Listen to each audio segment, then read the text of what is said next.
Hello, it's Feather here with a book haul. Not a birthday book haul, but a library book haul. So you're gonna get to know that I'm a huge fan of my local public library. And I go there frequently, and most of the books I read actually do come from the library. I am a very regular patron of the library, and I support my public library wholeheartedly. I got 4 books this week. I'm very excited to read all of them. They've been on my TBR for a while. The first one is a graphic novel called Blue is the Warmest Color by Julie Morrow. This graphic novel is a really good look at a teen girl who is coming to terms with her sexuality. She's a junior in high school and she's kind of questioning her attraction towards boys. So one of her best friends who is gay takes her to a gay bar, and there she meets a woman who she is attracted to, and that's kind of where the story kicks off. It's a romance between the main character, whose name is Clementine, and this woman she meets at the bar whose name is Emma. I actually have already finished this one, and I thoroughly enjoyed it, except for the ending.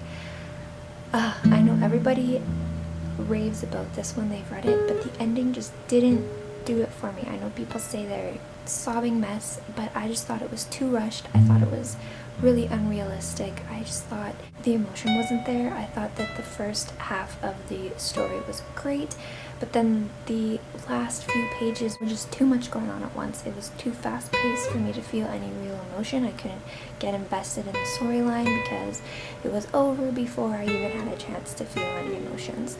So I ended up only giving this one a 3 stars, and that's really because of the ending. The rest of it I really loved, and even though I only gave it 3 stars, I would recommend it because it is such an important story to be told.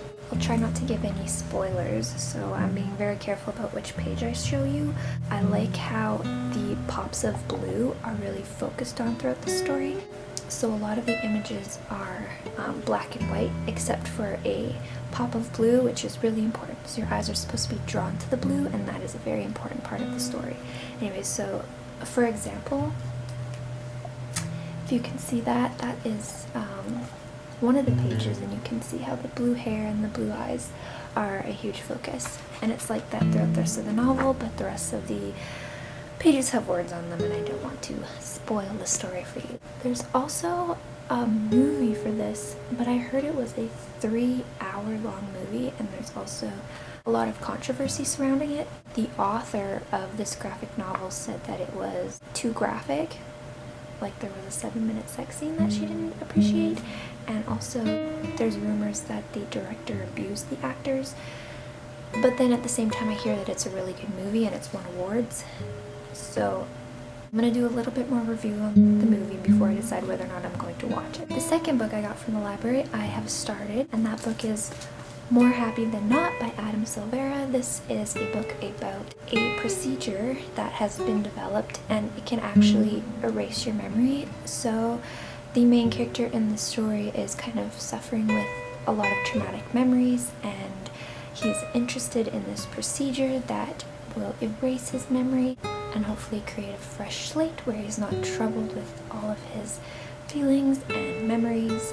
I think this is also another book where the main character is struggling with his sexuality, and I'll talk more about this one in my wrap-up at the end of the month. The third book I got from the library is Finale by Becca Fitzpatrick.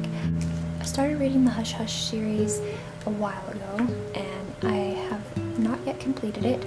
I'm not really enjoying it. It's not the greatest work of literature that I've ever read. I may have enjoyed it more if I'd actually finished it when I started the first book, because when I first read Hush Hush in 2011, I loved it, but then I started rereading the series last year so that I could finish it, and it just wasn't as good. I feel like it's Twilight with fallen angels instead of vampires. It's kind of that paranormal YA kind of thing with the creepy stalker paranormal boyfriend that was really popular when Twilight came out. The rating is not that great, but I mean, it's a guilty pleasure read, and I promised myself that I would finish the series, so here I am. I'm probably gonna secretly enjoy it, I'm not gonna lie, but I probably will not rate it any higher than 3 stars. And then the final book I got from the library is this behemoth of a book, A Quart of Mist and Fury I have heard so many things about this. I've heard people raving about this all over BookTube. I did read A Court of Thorns and Roses last year, and I thought it was just okay. I didn't think it was all that great. If you have never heard of A Court of Thorns and Roses by Sarah J. Maas, it is a retelling of Beauty and the Beast with fairies and a whole complex fantasy land. I did think it was interesting. I thought the world building was intricate and the characters were intriguing, but I think just the fact that it was a retelling and I knew it was happening made it too predictable, made it a little bit cheesy and cliche for me. But I hear Court of Mist and Fury is better. I won't really get into what it's about because I don't want to spoil the first book since it is the second book in a series, but I've heard that this one is a Hades and Persephone retelling rather than continuing on with the Beauty and the Beast theme, so that would be very interesting. And yeah, it is a behemoth. It is huge, as you can see, so it'll probably take me a while to get through.